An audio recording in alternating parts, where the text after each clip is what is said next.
Bonjour tout le monde, dans cette soutenance de mémoire de stage en entreprise pour l'obtention du titre d'ingénieur d'État. Je m'appelle Ahmed Sarzoud, je suis un étudiant en troisième année cycle ingénieur d'État en génie logiciel et système informatique distribué à l'école N7 Mohammedia. Concernant ce stage du projet de fin d'études, je l'ai effectué au sein de l'entreprise SQL à Rabat avec une durée de 6 mois sous le thème de la mise en place d'une plateforme de mise en relation des porteurs. Premièrement, je veux remercier M. Mehdi Sijilmassi, le manager du Skill Center Microsoft chez SQL. C'est mon encadrant professionnel à l'entreprise SQL pour ses conseils, sa disponibilité et la confiance qu'il m'a accordée dès mon premier jour en entreprise. Je voudrais aussi remercier M. Mustafa Larrouche, chef de projet .NET chez SQL, pour sa disponibilité et ses conseils positifs liés au projet de stage. Concernant le plan, on va voir dans un premier temps une introduction, ensuite une présentation de l'entreprise d'accueil SQL Rabat, ensuite la compétition et challenge, ainsi que le plan d'intégration. Ensuite, on va voir une présentation du projet, la planification et les méthodes de travail utilisées pour la réalisation du projet de stage, une analyse et une spécification, l'architecture du système et la conception du projet, la mise en œuvre et finalement une conclusion. Pour que notre formation soit complète, l'école normale supérieure de l'enseignement technique à Mohammedia nous engage à faire des stages de fin d'études pour l'obtention du titre d'ingénieur d'État. Cela constitue pour chaque étudiant une étape très importante durant toute sa durée de formation, car il fournit à l'étudiant une adaptation réelle au monde du travail en lui permettant de s'orienter vers une profession en adéquation avec sa personnalité. Ainsi, le stage offre l'occasion à l'étudiant de se confronter au monde du travail et de pratiquer les connaissances théoriques et pratiques reçues durant la durée de formation. Dans le cadre du projet de stage de fin d'études, j'ai engagé à réaliser une application web qui puisse évoquer la majorité des connaissances acquises durant notre formation. On a donc opté pour une application web qui puisse mettre en valeur ces connaissances. Le travail à faire dans ce stage consiste à réaliser une plateforme de mise en relation des porteurs qui servira comme solution pour la problématique de suivi du processus de recrutement au sein de la société SQL. Donc la mission de ce stage est d'arriver à une solution et la développer sous forme d'application web. L'entreprise d'accueil dans laquelle j'ai effectué le stage du projet de fin d'études est SQL Rabat. Donc SQL est un groupe de services dédiés au monde du digital créé en 1990 pour accompagner les entreprises et les marques dans la définition, la mise en œuvre et le pilotage de dispositifs digitaux pour une expérience client, collaborateurs et partenaires réinventée. SQL compte plus de 2400 collaborateurs qui ont répartis dans 32 agences dans 12 pays. Ce qui caractérise SQL est qu'elle est certifiée dans la conduite de projets à travers les méthodes agiles. Concernant l'organigramme de SQL Maroc, les différents centres de SQL Rabat et Oujda étaient indépendants. Mais aujourd'hui, avec la nouvelle organisation, les deux sites ont émergé en donnant licence à une seule entité ISC Maroc. L'objectif de cette transformation est de gagner en synergie et donner une lecture plus simple de l'organisation. La figure suivante montre l'organigramme de l'entreprise SQL SC Maroc qui comporte deux éléments. Le premier élément, c'est SQL Works Interactive.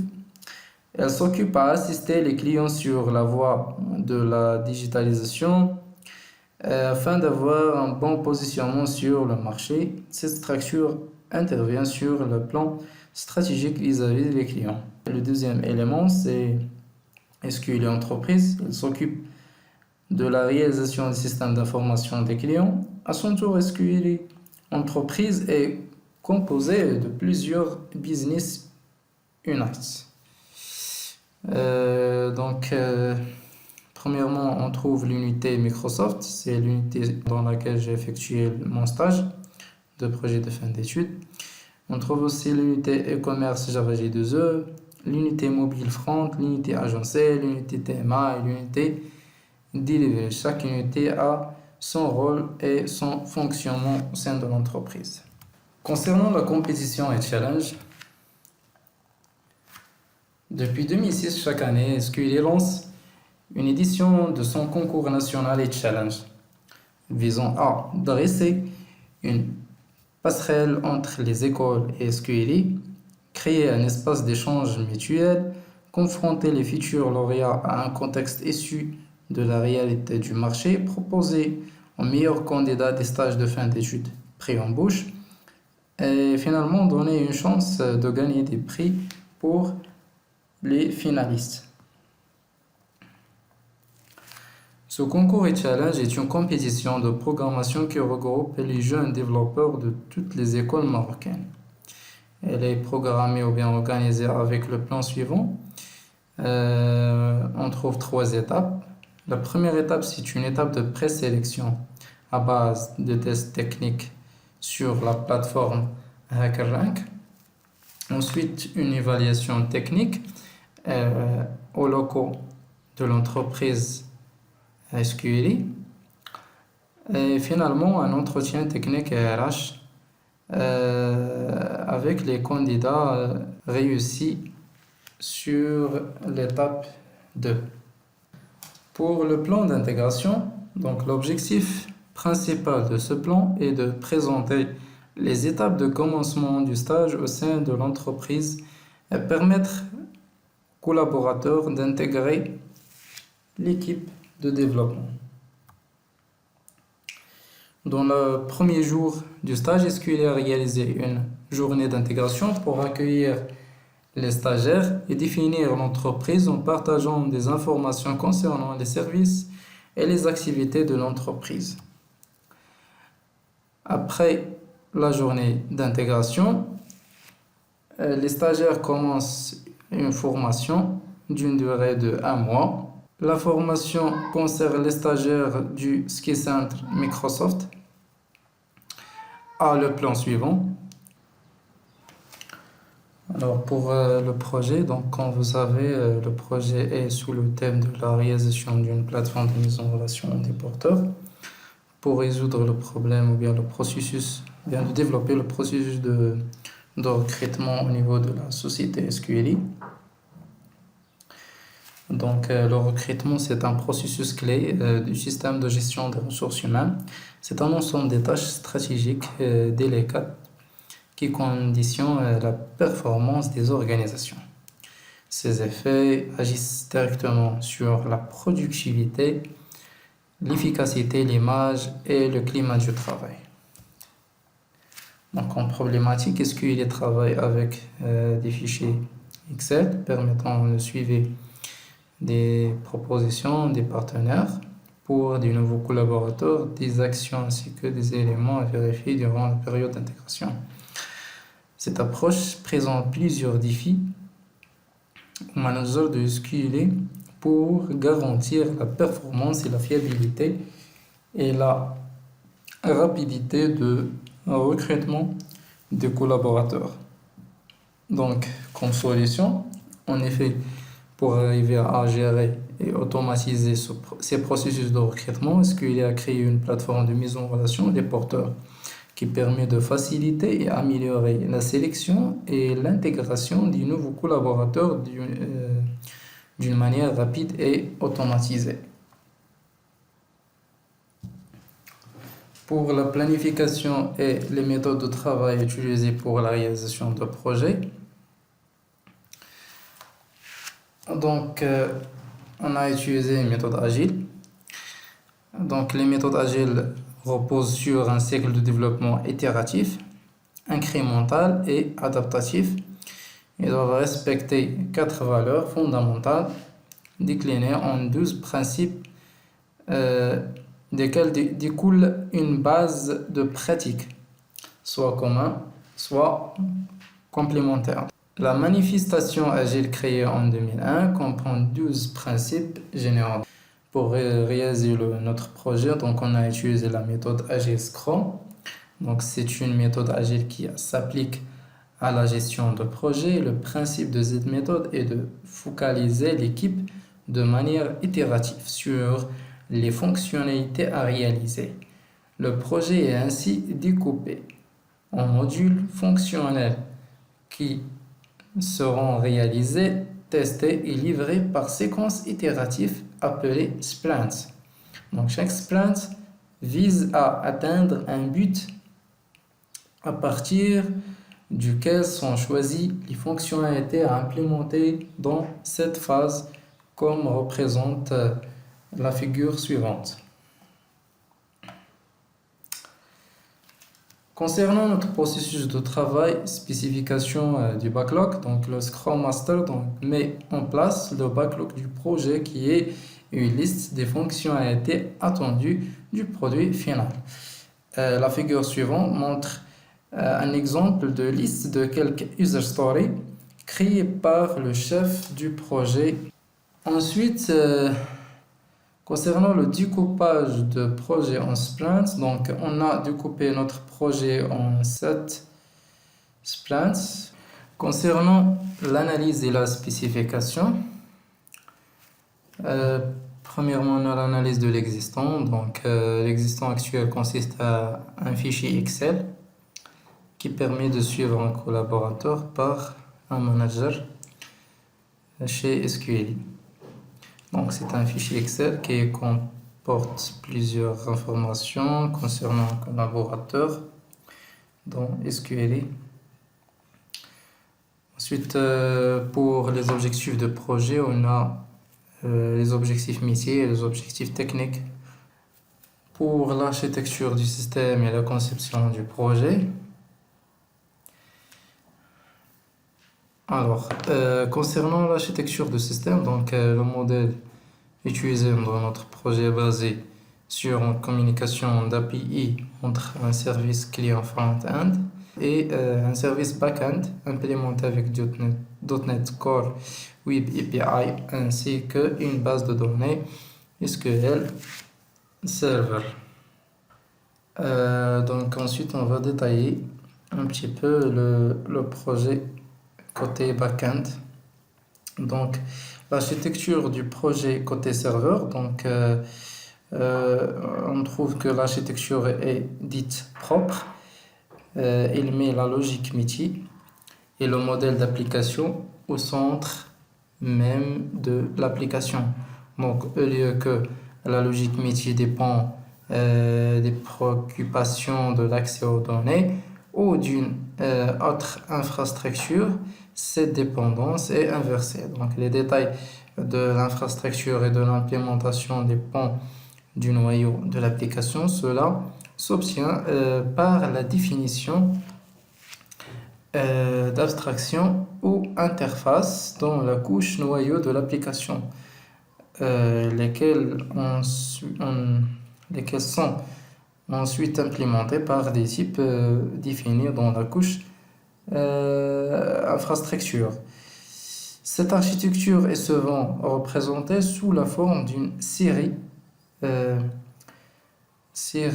cercles concentriques à l'image des couches d'un oignon. Donc la figure suivante montre un exemple de ce cycle de représentation architecturale en cycle concentrique.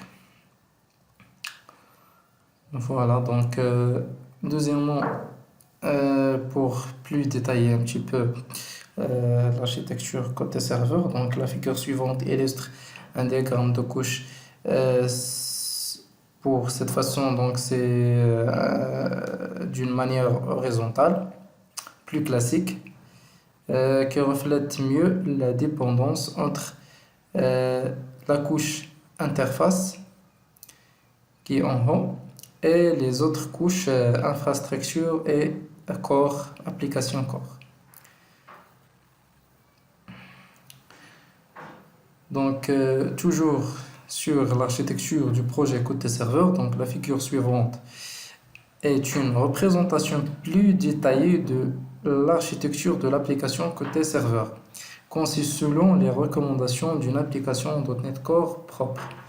Donc on trouve que le projet server-side donc, est divisé en 3 sous-projets, le projet web, API, ou bien le projet web de l'application, ainsi que le projet core qui contient les interfaces, le business service, ainsi de suite, ainsi que le projet infrastructure qui contient l'immigration de la base de données, ainsi que l'implémentation du framework Entity Framework, d'accord, avec la notion du contexte et l'utilisation d'autres services. Donc le projet côté serveur englobe 3 sous-projets qui communiquent entre eux pour une bonne architecture .NET Core propre. Ensuite, dans notre application, les projets noyaux de l'application, infrastructure et interface utilisateur sont tous exécutés comme une seule application, comme on a déjà dit. Donc, la figure suivante illustre un exemple d'architecture d'exécution de l'application côté serveur. Ensuite, on va voir le projet côté client. Donc, contrairement à d'autres alternatives intéressantes telles que React, Angular fournit donc nativement tout le nécessaire pour produire une application entière avec une configuration standard. Donc, lors de l'exécution d'une méthode d'action à partir d'un component qui déclenche un service, donc comme vous regardez dans la figure suivante, donc c'est l'architecture du projet côté client. Donc on a dans un premier temps le backend API qui communique avec un module service, un composant service dans notre projet Angular. Alors, lors de l'exécution d'une méthode d'action à partir d'un component, donc voilà le component, lors de l'exécution d'une action, ou bien, donc les actions ce sont des méthodes, lors de l'exécution d'une action d'un component qui déclenche le service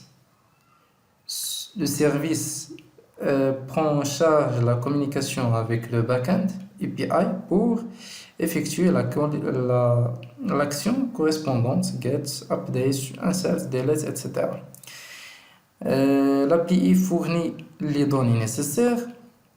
Le service impacte le store en modifiant.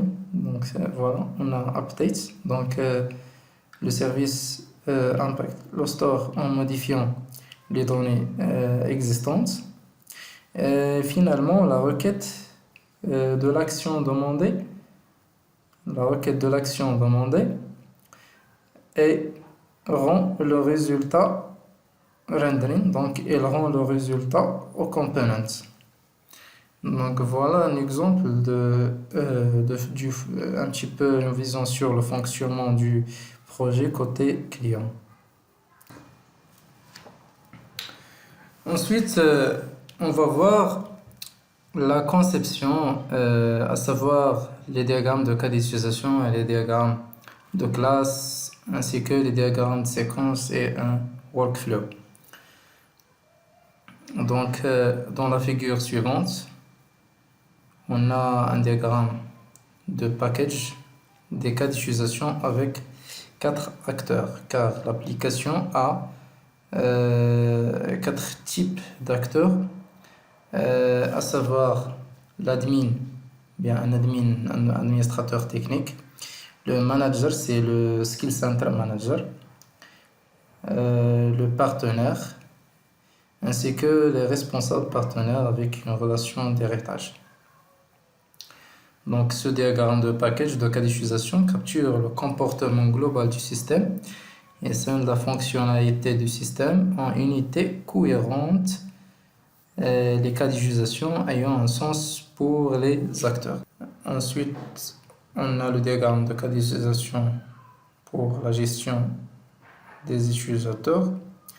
Ce diagramme permet d'exprimer les cas d'utilisation d'un acteur du type admin. Ensuite, on a le diagramme de cas d'utilisation pour la gestion des partenaires. Ensuite, on a le diagramme de cas d'utilisation pour la gestion des offres. Ensuite, on a le diagramme de cas d'utilisation pour la gestion des propositions.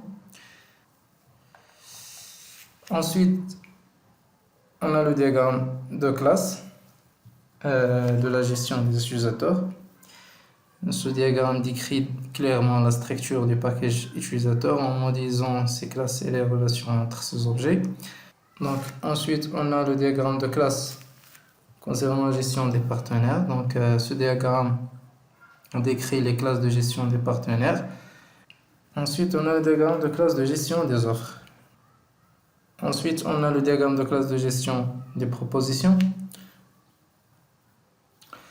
Alors, concernant les diagrammes de séquence, on a le diagramme de séquence qui représente le processus d'authentification.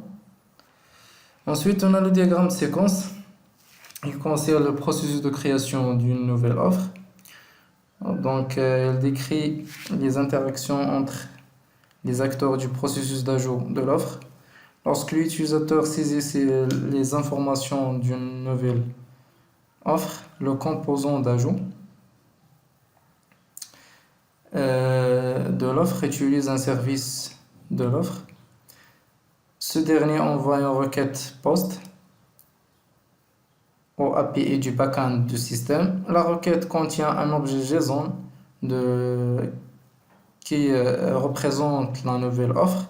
Le contrôleur Offer Controller utilise un objet de requête pour appeler une méthode handler qui communique avec le DB context du framework Entity Framework afin de sauvegarder les informations de l'offre dans la base de données.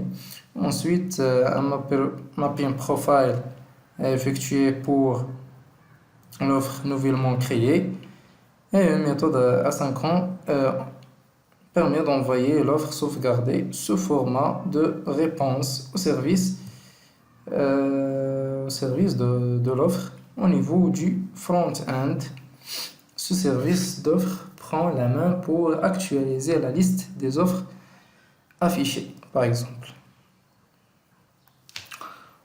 Ensuite, on a un workflow qui représente le cas d'utilisation d'un sending proposal from partner to skill center manager. Donc, c'est un workflow qui représente l'envoi et le sauvegarde d'une proposition par le partenaire vers un skill center manager. La mise en œuvre, donc dans cette étape, je vais présenter le produit livré qui a été le sujet de plusieurs démonstrations et validations, ainsi que les outils ou bien les technologies utilisées pour la réalisation de ce projet. Alors, concernant les interfaces de l'application, la figure suivante représente la page d'authentification des utilisateurs pour accéder aux fonctionnalités de l'application.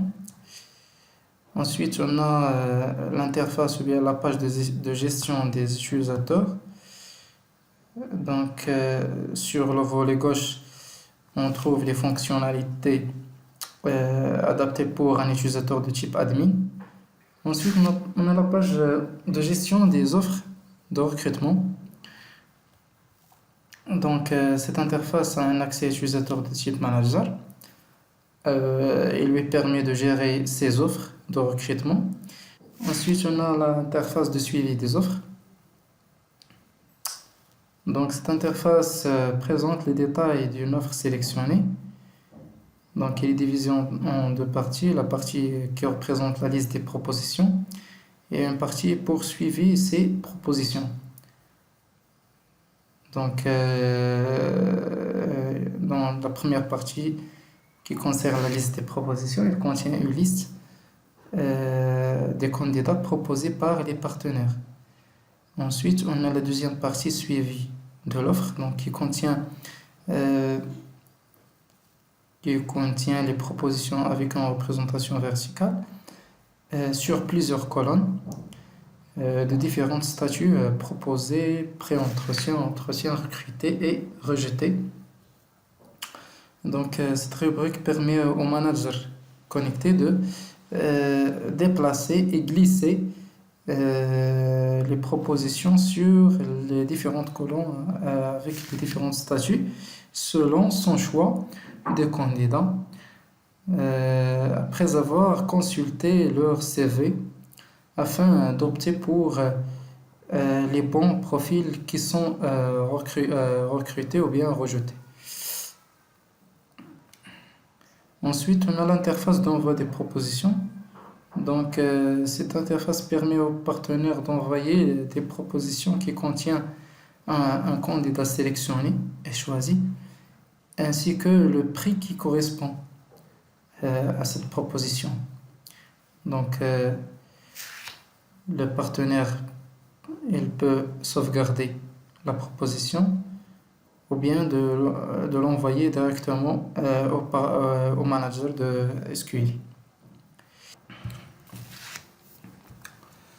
Alors finalement, tout d'abord, je vous remercie pour votre présence, pour votre lecture attentive à mon rapport de stage de fin d'études et pour les remarques que vous adresserez lors de la soutenance afin d'améliorer mon travail. Donc, pour relever les défis de la procédure de recrutement et la performance de ce processus chez SQLI, j'ai travaillé au cours de ce stage de fin d'études avec une équipe pour développer une solution convenable qui va permettre de gérer les étapes de recrutement des nouveaux employés ainsi que l'amélioration de la qualité et la performance de cette opération en s'appuyant sur des technologies innovantes.